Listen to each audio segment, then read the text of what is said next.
কিন্তু এই যে প্রতিদিন যে খারাপ হওয়া এবং সেইখানে যে ডাক্তাররা, এই যে একজন বসে আছেন যারা নিজেদের জীবনের ঝুঁকি নিয়ে বলা চলে এই মানুষকে চিকিৎসা দিয়েছেন, তারা যে দৃষ্টান্ত স্থাপন করেছেন সেইটা বাংলাদেশের আদর্শ হওয়া দরকার।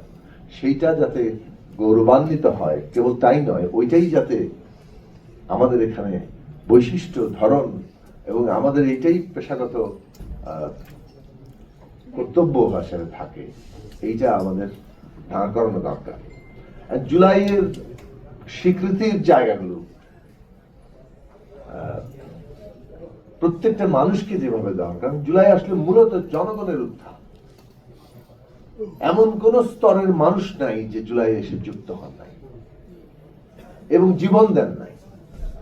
শিশু, বৃদ্ধ থেকে শুরু করে নারী, পুরুষ, বাঙালি, চাকমা, মারমা, হিন্দু, মুসলমান, সব শ্রেণী পেশার, শ্রমিক হোক, ছাত্র হোক, বিভিন্ন এমনকি চিকিৎসকরা, এই যে সব জায়গার মানুষ চলে আসা, যারা ঠিক রাজনীতিতে এই কিছুদিন আগেও হয়তো আগের দিনে সক্রিয় ছিলেন না, ওই দিনই প্রথম তার রাজনীতি, কিংবা এটা রাজনীতি বলেও তিনি আসেন নাই, জীবনের প্রয়োজনে, অস্তিত্বের প্রয়োজনে মনে হয়েছে যে এইখানে থাকা দরকার।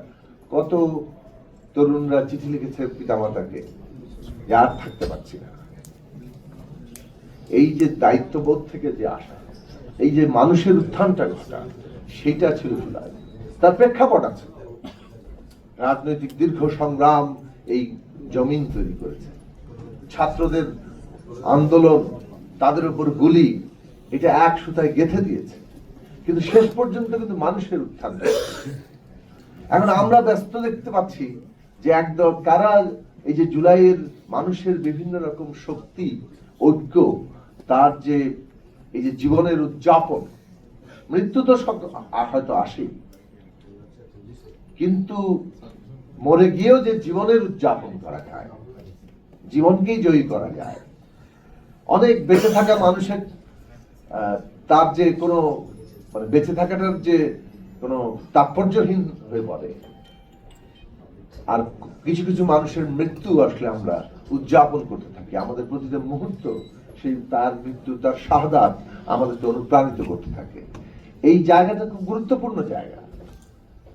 সমষ্টিগত স্বার্থে একটা মানুষ তার সমষ্টির স্বার্থে যখন জীবন উৎসর্গ করার মতো জায়গা থাকে, এর চেয়ে মহত্তম মহত্তম কাজ তার কিছু হতে পারে না। এই মহত্তম কাজই সমাজের অগ্রগতির আশা এবং প্রেরণা বাঁচিয়ে রাখবে। এইটা আমাদের দেশে ঘটেছে, সেই জায়গা থেকে আমাদের উদযাপন করা দরকার ছিল।